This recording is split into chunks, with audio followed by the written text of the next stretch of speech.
இந்த இடம் வந்து ரொம்ப அழகாக இருக்குது. அருமையான காற்று, இந்த மாதிரியான ஒரு இயற்கையான சூழல் உண்மையிலே அழகாக இருக்குது. இங்கே ஒரு குட்டி கதை. அதில் கதை வந்து படிக்கும்போது ரொம்ப சுவாரஸ்யமாக இருந்தது. நான் சொல்கிறத விட அந்த படிக்கிறதே ரொம்ப சுவாரஸ்யமாக இருக்கும்னு நினச்சி அதை நான் உங்களோட ஷேர் பண்ணிக்கிறேன்.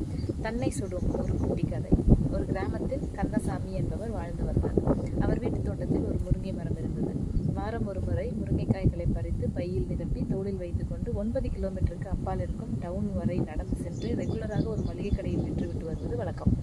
முருங்கைக்காயை கொடுத்துவிட்டு அதற்கு பதிலாக அரிசி, பருப்பு, சர்க்கரை போன்ற வீட்டுக்கு தேவையான பொருட்களை வாங்கி வருவார். கந்தசாமி கொண்டு வரும் முருங்கைக்காயின் சுவை அந்த பகுதி மக்களிடையே மிகவும் பிரபலம். இதை பயன்படுத்தி மற்ற முருங்கைக்காய்களோடு கலந்து மளிகை கடைக்காரர்கள் நல்ல லாபம் சம்பாதித்து விடுவார். பல வருடமாக கந்தசாமி முருங்கைக்காய் கொண்டு வருவதால் மளிகை கடைக்காரர் அதை எடை போட்டு பார்ப்பதில்லை. ஆப்பா என்னன்னு கேள்வி